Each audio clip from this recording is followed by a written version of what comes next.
वर्षों तक बहुत छोटी उम्र से साथ में काम किया, अलग अलग तरीके से, मुंबई में हो, चुनावों में हो, पार्टी में हो, और जिनका लगातार मुझे सानिध्य, आशीर्वाद और प्यार मिला, ऐसे हम सबके लोकप्रिय सांसद माननीय गोपाल शेट्टी जी,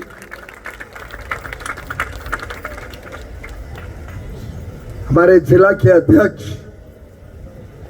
बहुत ही कर्मठ, जुझारू, पर हमेशा हंसते हुए, हर एक परिस्थिति में मैं देखता हूं कि ये एकदम काम भी रहते और एक माहौल को पॉजिटिव एनर्जी देते हैं। ऐसे गणेश खनकर जी, मेरी बड़ी बहन, जिन्होंने हम सबको वर्षों तक यहाँ पे हमारी सेवा की, क्षेत्र की सेवा की, माननीय श्रीमती जया सतनाम सिंह तिवाना जी, मेरे छोटे भाई, मुंबई भारतीय जनता पार्टी युवा मोर्चा के अध्यक्ष माननीय श्री तजिंदर सिंह तिवाना जी, और मैं जरूर कहना चाहूंगा कि तिवाना परिवार का योगदान हमारे क्षेत्र के लिए बहुत ही अहम रहा है, बहुत ही लाजवाब रहा है। और आप देखिए, पिताजी की तबीयत ठीक नहीं होने के बावजूद और लगभग पिछले 1 महीने से सबको चिंता लगी हुई है कि सतनाम सिंह जी जल्दी ठीक हो, कैसे वो स्वस्थ हो, उसके बावजूद ना बहन लता जी ने, ना तेजिंदर ने एक दिन 1 मिनट के लिए विश्राम किया। और आगे बढ़ने के पहले मेरा आप सबसे दरख्वास्त है कि गोपाल जी, लता जी, जया जी और मेरे छोटे भाई तेजिंदर के लिए हम सब खड़े होके एक बार इनका साधुवाद करें, इनका धन्यवाद करें, और मंगल जी के लिए अब उनको जाना पड़ा है।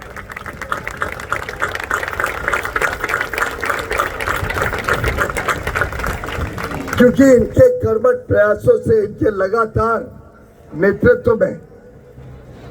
जो मुझे बताया गया है कि क्षेत्र किस प्रकार से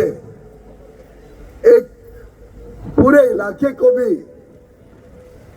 खराब करता था, यहाँ पे किस प्रकार की गतिविधियां चलती थी, उस पूरे सुंदर मैदान को जो नया स्वरूप, नया रूप दिया है, उसके लिए मैं समझता हूं मलाड के हम सब, गोपाल जी, मंगल जी और तिवाना परिवार के ऋणी रहेंगे। और आगे भी इसी प्रकार से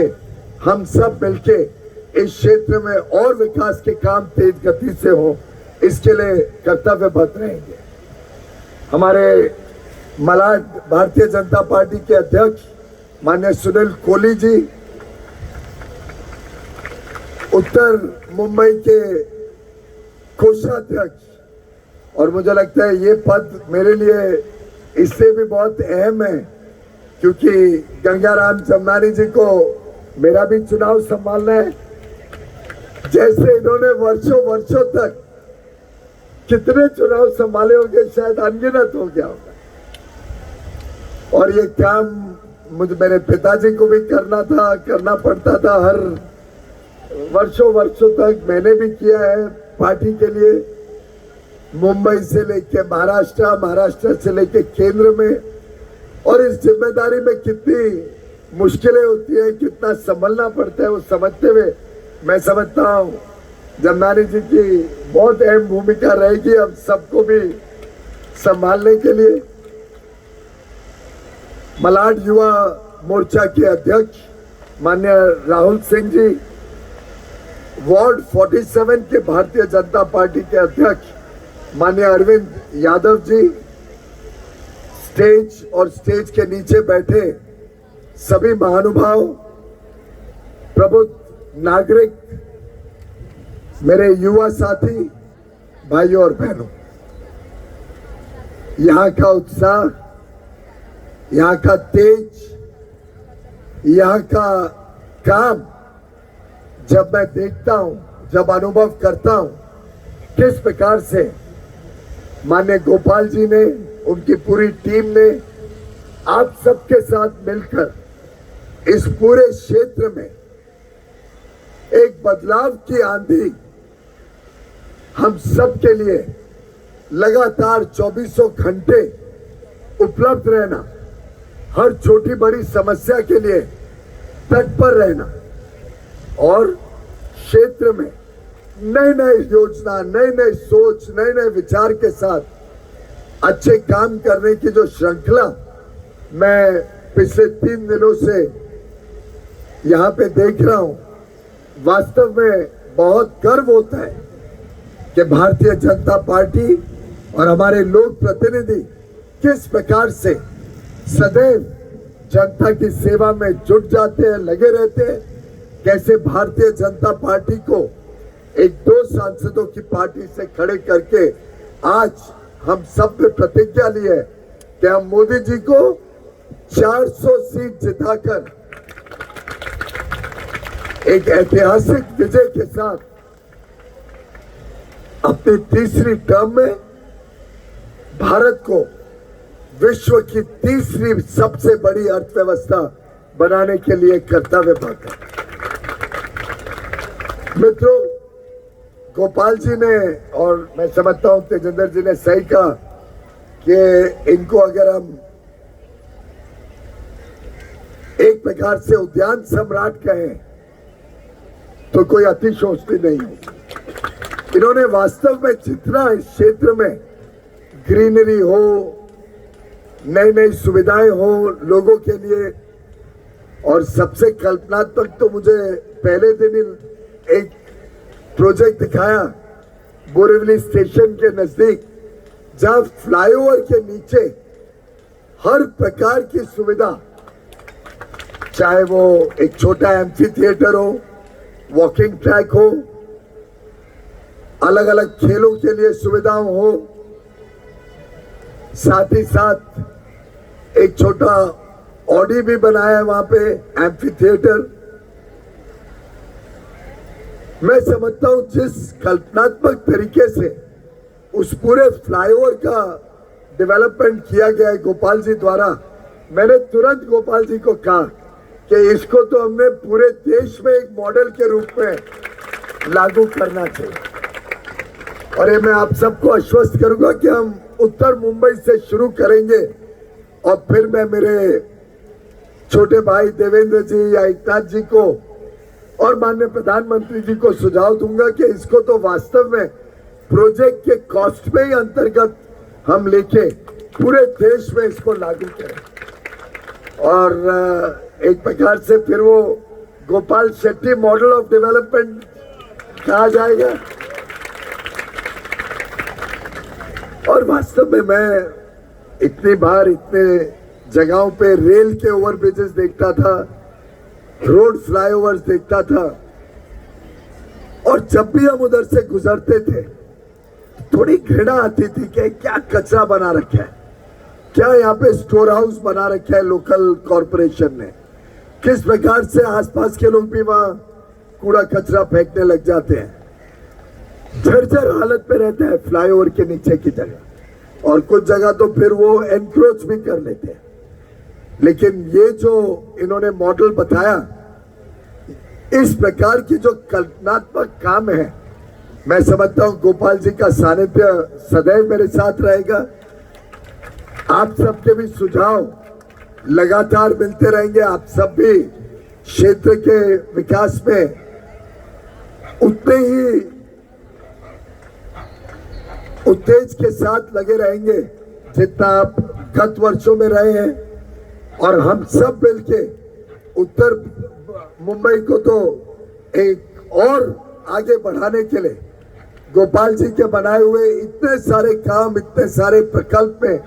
अब हम मिलके और सोचेंगे, उनके आइडियाज देंगे, आप सबके आइडियाज लेके इसको और आगे कैसे बढ़ाएं,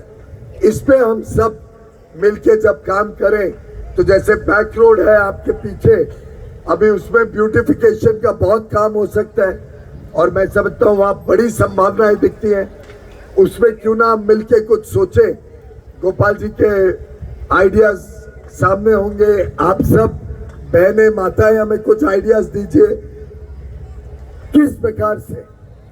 जो ये आज हम छत्रपति शिवाजी महाराज का उद्यान का भूमि पूजन कर रहे हैं और जो ये नया स्वरूप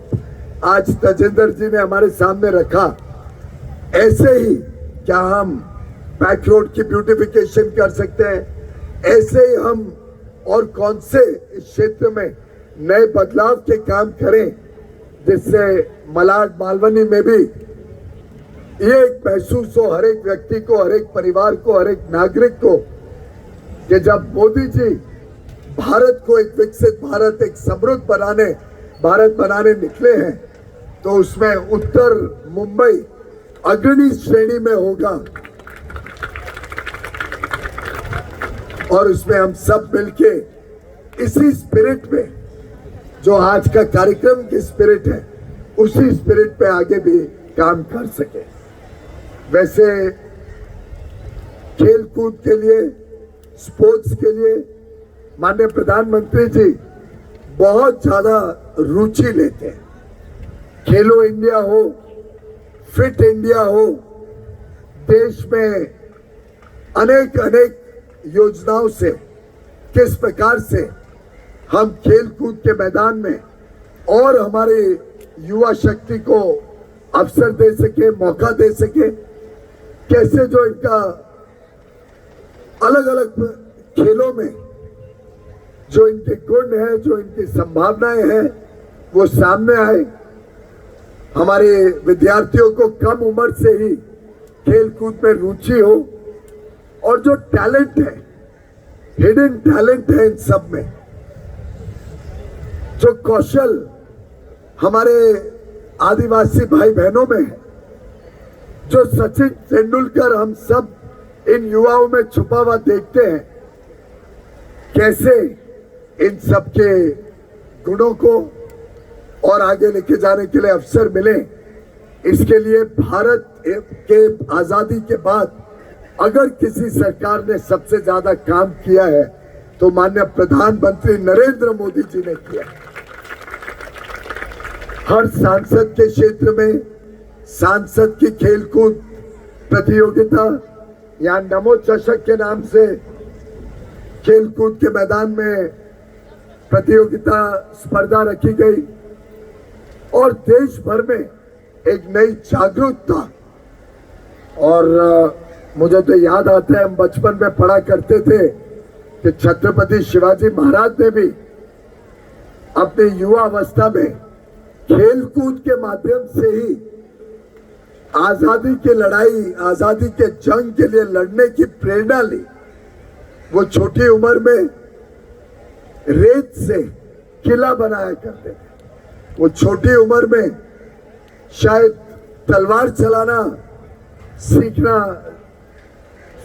लिया था माँ जीजाबाई के साथ और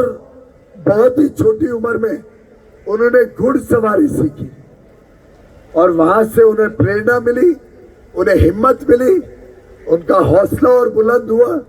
और आगे चल के शायद पहली बार भारत को अगर किसी ने छोड़ा, भारत में एक साम्राज्य बना तो छत्रपति शिवाजी महाराज ने दूर दूर तक जाके भारत को जोड़ने का काम किया, भारत को एक स्वर देने का काम किया, भारत का हिम्मत और हौसला बढ़ाने का काम किया। अब इस छत्रपति शिवाजी महाराज प्लेग्राउंड से हमारे ऐसे युवा साथी निकल के कोई ना कोई शायद 2036 में जब भारत में ओलंपिक्स होगा, मैं उम्मीद करूंगा कि कोई ना कोई यहाँ का नौजवान युवा युवती उस ओलंपिक्स के लिए तैयार हो और हम सब मिलके विचार करेंगे, सोचेंगे, कोई ना कोई अच्छे कॉर्पोरेट या एनजीओ के स्पॉन्सरशिप के साथ देखेंगे कैसे हमारे इन होनहार बच्चों को अच्छी शिक्षा मिले, अच्छी उनकी ट्रेनिंग हो और कैसे वो आगे जाके देश का और उत्तर मुंबई का नाम रोशन कर सके। मित्रों, चुनाव हर 5 वर्ष में आते हैं। हम सब कार्यकर्ता हैं, हम सब ने शायद ही कभी सोचा होगा कि पार्टी हमें इतने अवसर देगी, इतने सारे मौके देगी देश की सेवा करने के लिए। मुझे याद है बचपन से ही जब मैं पोस्टर बैनर लगाने निकलता था, चाहे वो 84 का चुनाव हो, जब हमारी बहुत बुरी तरीके से हार हुई थी, उस समय की प्रधानमंत्री की असैसिनेशन के बाद भारतीय जनता पार्टी तो 2 सीट पे रह गई थी। लेकिन भारतीय जनता पार्टी एक ऐसी पार्टी है जो आदर्शों पे, जो देशभक्ति के लिए और जो बिना कोई निजी स्वार्थ के कार्यकर्ता का निर्माण करती है। और चाहे गोपाल जी हो, चाहे तजिंदर हो, चाहे यहां बैठे हुए सभी भारतीय जनता पार्टी के सिपाही हो, हम सब ने बचपन से ही एक ही बात सीखी कि हम सबको एक टीम के नाते भारतीय जनता पार्टी और भारत का नाम रोशन करना है। और 84 से लेके आज 4 दशक हो गए, 40 वर्षों तक जो मुझे काम करने का पार्टी ने अवसर दिया, चाहे मुझे बूथ पे काम करना पड़ा, चाहे वॉल राइटिंग, मेरी वॉल राइटिंग अच्छी नहीं थी कभी, और उन दिनों हम स्टेंसिल नहीं इस्तेमाल करते थे, तो सिर्फ सुपरवाइज करते थे। या जब बैनर लगाना होता था तो शायद नीचे खड़े होके तो देखा है, पर कभी पेड़ पे चढ़ के बैनर नहीं लगाया। लेकिन घर घर जाना, घर घर अपना पैम्फलेट देना, पैम्फलेट सिर्फ छोड़ के नहीं आ जाना। हम तो, मुझे याद है उस जमाने में घंटी बजा के हाथ जोड़ते थे, मैं पानी पी सकता हूं क्या, क्योंकि बहाना चाहिए था किसी तरीके से व्यक्ति को चर्चा में उलझाने के लिए। अब अगली बार हमारा कार्यकर्ता आपके घर आए तो बाहर से मत भगा देना, पानी जरूर पिलाना। और पानी पिलाते पिलाते वो 2-4 बात आपसे जब करे तो शायद आपका मन आए तो चाय और कॉफी भी ऑफर कर देना। पर मैं चाहूंगा कि हमारा संवाद रहे, हम एक क्लिनिकल चुनावी रचना या चुनावी खेल के रूप में चुनाव को ना देखें।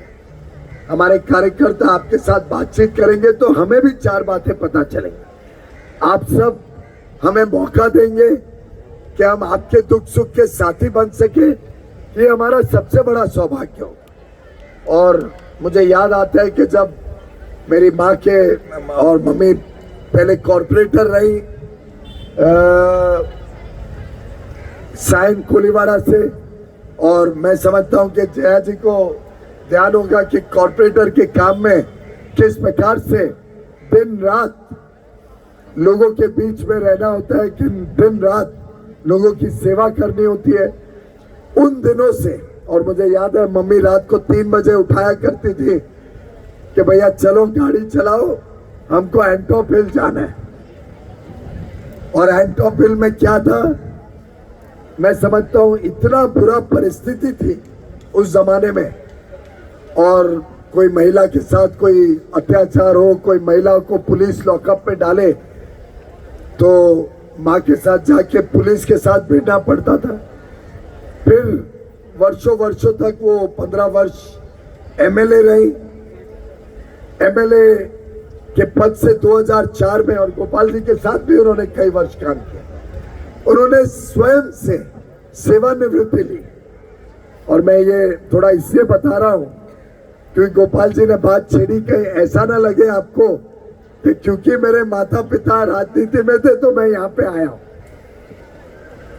बचपन से पार्टी के कार्यकर्ता के रूप में ही काम किया। मां ने 2004 में सेवानिवृत्ति ली। पार्टी ने कहा, आग्रह भी करने के बावजूद कहा कि अब 65 वर्ष हो गए, अब मैं समाज सेवा फिर करूंगी, पार्टी और किसी को लड़ाए। और तब जब कार्यकर्ताओं ने मांग की कि मैं वहां पे लड़ूं, तो उन्होंने तुरंत मना कर दिया कि किसी हालत में पीयूष यादव नहीं लड़ेगा। मुझे ये नहीं चाहिए कि पार्टी की सीट के बदले परिवार की सीट बन जाए। ये भारतीय जनता पार्टी की विशेषता है। और उनकी सेवानिवृत्ति के बाद 2008 में मेरे पिताजी का देहांत हो गया, और तब तक मैं मुंबई का ही कार्यकर्ता था। मुझे कोई पद नहीं था, छोटा मोटा मुंबई महाराष्ट्र में अगर पद उस समय था तो रहा होगा, पर कोई पद नहीं था, कोई लोक प्रतिनिधि के नाते जिम्मेदारी नहीं थी। वो तो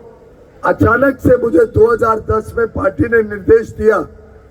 कि तुम्हें दिल्ली जाना है और कोषाध्यक्ष बन के जाना है, और फिर राज्यसभा का 3 बार सदस्य बनाया। ये पार्टी का निर्णय है, और हम सब एक पार्टी के कार्यकर्ता के नाते अपना अपना जिम्मेदारी निभाते हैं। मैं कृतज्ञ हूं भारतीय जनता पार्टी और आप सबका कि लगभग 14 वर्ष से राज्यसभा में रहने के बाद और 10 वर्ष तक जो मेरे ताकत थी, जो मेरी क्षमता थी, मेरे समझ के अनुसार, और प्रधानमंत्री नरेंद्र मोदी जी की दूरदर्शी सोच, विजन और एक देश के प्रति अटूट और अटल विश्वास कि भारत विश्व शक्ति बनने जा रही है, उस विश्वास के साथ 10 वर्ष मुझे उन्होंने मौका दिया कि मैं देश की सेवा कर पाऊं। मैंने कोशिश की अलग अलग क्षेत्र में, चाहे वो भारतीय रेल हो, मुंबई की सबअर्बन सर्विसेज हो, देश के बिजली की व्यवस्था हो, देश में नवीकरणीय ऊर्जा बड़े रूप में आए। छोटे समय के लिए वित्त विभाग था, तब कोशिश की कि कैसे लोगों को अधिक से अधिक लाभ हो सके। किसानों के लिए किसान सम्मान निधि शुरू करने का, घोषणा करने का प्रधानमंत्री जी के नेतृत्व में सौभाग्य मिला। कोविड काल में, जैसा पहले बताया गया, जब विश्व को लगता था कि भारत में अब क्या होगा, भारत कैसे चलेगा, लोग क्या भूखमरी से मरेंगे, प्रधानमंत्री जी ने निर्णय लिया कि 80 करोड़ गरीब या निम्न मध्यम वर्गीय भाई बहनों को, देशवासियों को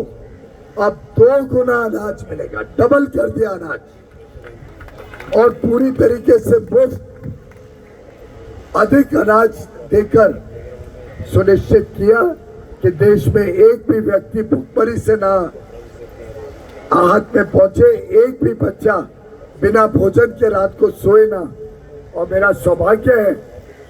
कि तभी से लेके कोविड काल से लेके अभी तक प्रधानमंत्री मोदी जी ने मुझे ये जिम्मेदारी दी कि 80 करोड़ देशवासियों तक ये अनाज बिना कोई गलती के, बिना कोई गलत काम के, पारदर्शी व्यवस्था से, टेक्नोलॉजी की सहायता लेके, one nation one ration card को देश भर में लागू करके, आज तो राशन कार्ड की भी जरूरत नहीं, आपने अपना अंगूठा देना है बायोमेट्रिक में, पॉस मशीन में, आपका आधार नंबर या आपका परिचय पत्र है, और देश में 5 लाख दुकानों में किधर भी जाके लाभार्थी मुफ्त में अपने अनाज ले सकते हैं। बच्चा कोटा में पढ़ता हो, व्यक्ति का परिवार बिहार में हो, रहने वाले काम के लिए मुंबई में हो, देश का परिवार का सदस्य 3 अलग अलग जगह पे भी आप अपना अनाज, गरीब या निम्न मध्यम वर्ग परिवार से कोई हो तो वो अपना अनाज ले सकते हैं। और ये जो सुविधा है, ये आज विश्व में इसकी चर्चा होती है कि दुनिया भर में जब संकट आया तो भारत एकमात्र देश है जिसमें किसी प्रकार का कोई भी व्यक्ति को भूखा नहीं सोना पड़ता है। मैं समझता हूं ये आप सब टैक्स पेयर्स, ये आप सब का बड़प्पन है कि आप जब देश के खजाने में योगदान देते हैं तब प्रधानमंत्री मोदी जी देश के गरीबों का कल्याण कर सकते हैं। देश के गरीबों की रोटी, कपड़ा, मकान, स्वास्थ्य सेवा, शिक्षा, उनको अच्छा मकान मिले। 4 करोड़ परिवारों को आखिर मुफ्त में मकान मोदी जी तभी दे पाए क्योंकि उनके पीछे आप सब खड़े थे। आज 11 करोड़ परिवारों को मुफ्त में गैस कनेक्शन इसलिए मिल पाया क्योंकि आपने हिम्मत दी मोदी जी को। आज जब 11 करोड़ परिवार जिनके यहाँ शौचालय नहीं था, जिनकी माता बहनों को आप सोचिए कितनी शर्मिंदगी होती होगी कि घर में शौचालय ना होने के कारण कितनी असुविधा थी। आप सबके कारण आज देश में हर घर तक एक इज्जत घर पहुंचा और मैं आप सबका साधुवाद करता हूं, आप सबका नमन करता हूं,